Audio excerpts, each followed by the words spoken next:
Hello again. I won't introduce myself again. The previous section was about viewers. This is about platforms. And so I'm going to show you a kind of different approach to platform.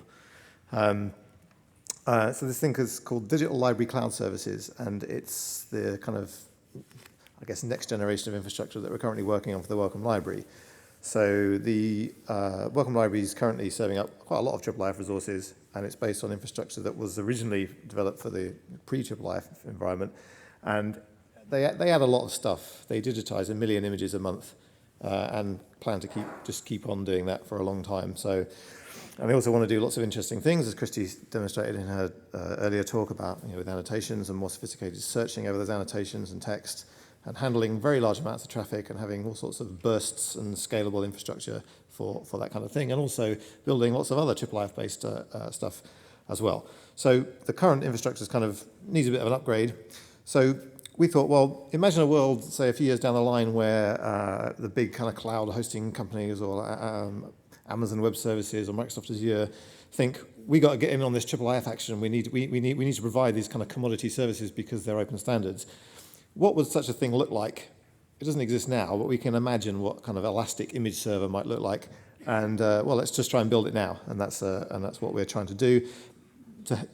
Firstly for the Wellcome Library, but because these are open standards, we thought, well, if we build it for the Wellcome Library have a kind of a vaguely philanthropic and a benefit to humanity kind of goal. So that platform could be available as a kind of a managed service for anyone, for individuals, small projects, etc. So at the moment, it's kind of integrated with the Wellcome Library's digitization workflow. So the kind of things that you saw John doing in the previous talk are already done in the kind of Wellcome Library's workflow by their digitization workflow. The structure is already there, and it's being encoded in METS files and things like that. So the DLCS doesn't need to do that straight away. It needs to be kind of one level down. And so far we have a portal for humans to look at, an API for machines to talk to the DLCS to drive those kind of digitization workflow scenarios. It supports image API endpoints, obviously. It supports access control, so it can, you put images in it and it can enforce access control on them. And it also can, although it's not really a presentation API kind of platform, it can generate presentation API resources in response to queries. So let's just have a look at the back end of the DLCS from a human's point of view. The Wellcome Library shoving sort of tens of thousands of images into it every day. They get submitted to the DLCS in batches. We can go in here as a human operator and have a look at the batches that are coming through. This is a batch of 72 images. We can go and inspect an image if it has a problem, or just to see how it's getting on. Here's the image. So every single image can be looked at this way. We can see that there are some bits of metadata available for the image.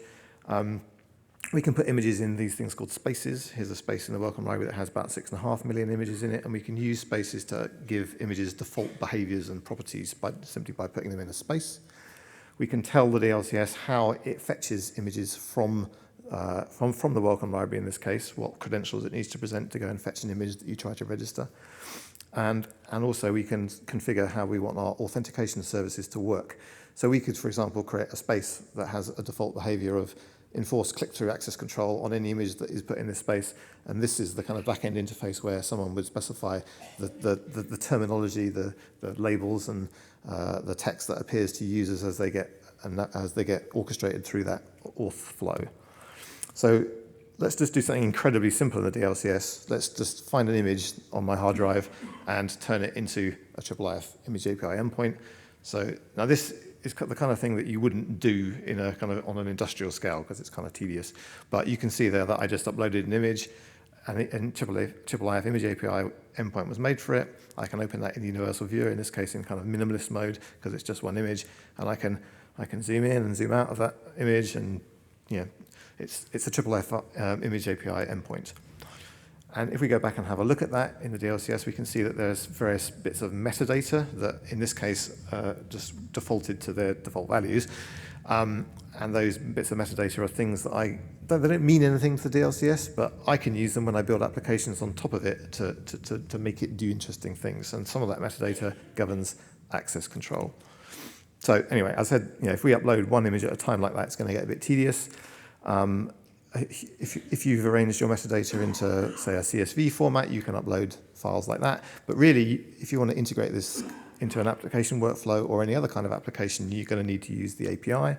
And you can look away now because this next bit's going to kind of simulate looking at an API. But say here I have not 22 million, but 2 images, and they're sitting in a repository. In this case, a GitHub repository is taking the role of my digital repository. And I've said I've got a bit of metadata for each image, and I'm going to take this chunk of data and I'm going to post it to my DLCS API endpoint. And hang on, I missed a bit there. Okay, there's a bit of video missing there. Anyway, so I've posted that piece of video, that piece of data to the DLCS, and the DLCS, when I look at the back end, I can see these images coming through, and you can see here that they've been given the bits of metadata that I supplied when I posted that bit of JSON data. And at the Welcome Library, chunks of JSON data like that are being posted to the DLCS API, hundreds and hundreds of times a day, and on some days you get 50,000 images going through. Okay, so on top of a platform like this, we could build the kinds of things that you saw John demoing earlier, but rather than demo that kind of thing, what if we built an application that worked a bit like Bitly, for example, but turned any image into a IIIF image API endpoint? So this is not a kind of intended for public consumption, and you'll kind of see why in a minute. But say I've got some images on my hard drive or some images on the web. I'm just going to drag them into this box. At the moment, there's no interaction with the DLCS going on here because we're just uploading some images to this little site called IIIF.ly. But when they've finished uploading to that site, I can then press a button which says, turn these into IIIF image API endpoints or resources. And at that point, this little application called the DLCS, it posted a batch of images to process. I can see that they're still processing, but if I just refresh this page in a second, then those images have finished processing, and now they're available as image API endpoints.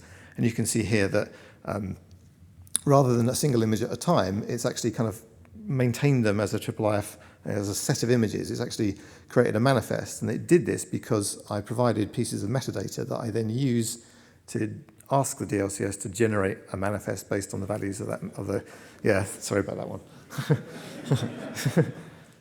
This is a view from our office in London. But then you can see here that the images I uploaded from my hard drive, as well as the image that the DLCS fetched from the internet, from any origin is allowed that it understands, and so it can create IIIF resources from images anywhere you like. How did it do that? As I said, I supplied some metadata, and then the DLCS generated a manifest by selecting the values that match that metadata and then projecting them into a IIIF, in this case, a IIIF manifest structure. So just to sort of summarize what we're doing here, this is not a repository. It's not like Hydro, it's not like Plum. It's just a set of kind of base services on which you could build repositories or fun applications or anything you like, really.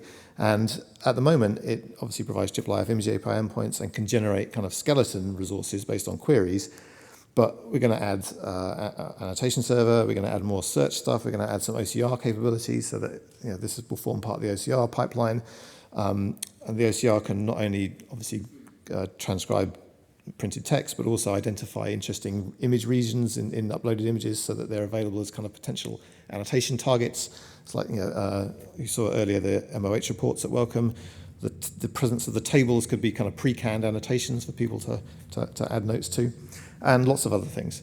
And that's probably about it. There's some documentation for the DLCS at that address if you want to try it out. That's it, really.